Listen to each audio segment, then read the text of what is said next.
Hello, we're now reading chapter 13 of Varjack Paw. Varjack's head hung low. He could hear more monsters in the distance coming closer. He couldn't face looking at them. What was the point? He knew now that they'd never stop and help him, not in a million years. He'd failed to do the one and only thing he'd been trusted with. What good was he to anyone? Julius was right. He was no Misatomian Blue, and never would be. He was an insect. Worse than an insect, he was a disgrace to the name of Jahal. He'd failed. Varjack grimaced. Varjack glanced up at the hill, far away on the other side of the park.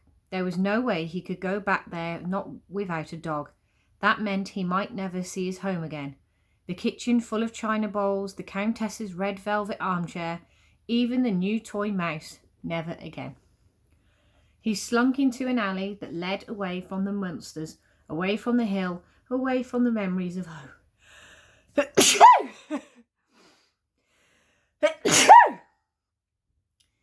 This alley was narrow and dark with the shadows of night. It was empty except for a swarm of black plastic rubbish bags, so full that they'd split open.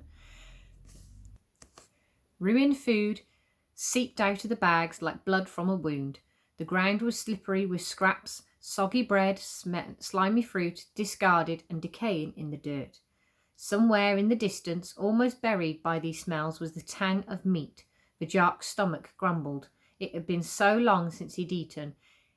He remembered insisting to mother and father that he wanted to hunt like Jahal. He laughed bitterly at the memory. It was easy to talk about hunting, but to actually do it, him, the coward who couldn't even stop a dog, Varjack, who disgraced his whole family, a hunter like his famous ancestor. No, an old scrap of meat was all he was good for, all he could get. Varjack followed the scent. His awareness led him along the alley over a wall.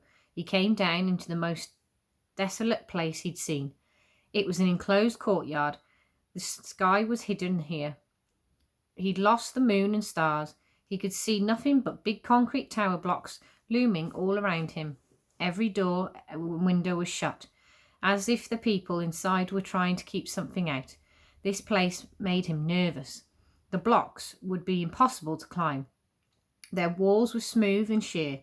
If something went wrong, if there was trouble, he could easily be trapped. The only way was the way he'd come in. Still, at least it was shadowy. There was plenty of places to hide, and it was quite quiet. All he could hear was the muffled rumblings of the city in the distance. The smell of meat was potent in this barren place.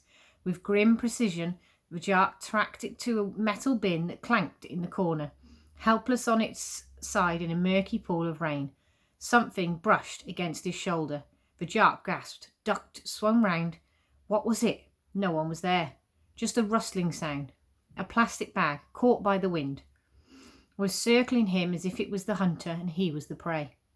He let out his breath, told himself not to be so nervous, and turned back to the bin. The smell of meat wasn't quite so nice close up. It was rancid, rotten, and that was why he'd picked it up so far away. His nose wrinkled. This wasn't how he'd imagined life outside. If only he could have a bowl of the gentleman's caviar now, but this was all he deserved. Varjack moved towards the bin, and the world erupted into violence. Out of the shadows, those perfect hiding places, 5 fully grown tomcats sprang. Not one of them wore a collar.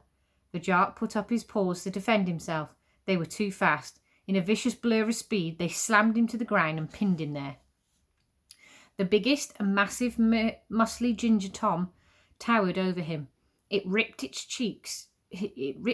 cheek with claws as sharp and white as lightning. Varjack howled with pain. "These are our bins, sonny," yelled the ginger, "and don't forget it." Varjack wrenched a paw free and slashed back. He caught the ginger full in the face. It didn't budge, didn't even flinch. It just opened its jaws and spat at him. The other cats poured down to him, a deadly rain of claws and teeth. Varjack screamed. It was agony. "What do you know about the vanishings?" demanded the ginger. It was as big as a gentleman's cat. "What vanishings?" gasped Varjack. "Don't pretend." Claws racked across Varjack's side. Bony paws plummeted his head. He clenched his eyes tight and curled into a ball. Off in the distance he could hear a siren wailing. This was it. This was the end. He was going to die, alone in this lifeless concrete place, and no one would ever know. A sense of relief washed through him. He was glad it was over. He didn't want to live any more. He didn't deserve to live, not after he'd let everyone down. Already it seemed very far away, like it was happening to someone else. His body felt cold and weightless. As if from a great height, through a curtain of pain, he could hear voices talking. He wondered vaguely whose they were. "Leave him alone, Ginger," a gravelly voice. "Well, look who it is. Friend of yours here, is it, Holly?" "Leave him. He doesn't know anything." "Ha! He'll learn." Something crunched into Varjack's ribs. Purple pain sheared through his body and faded into black. And that's the end of chapter 3. 13 even.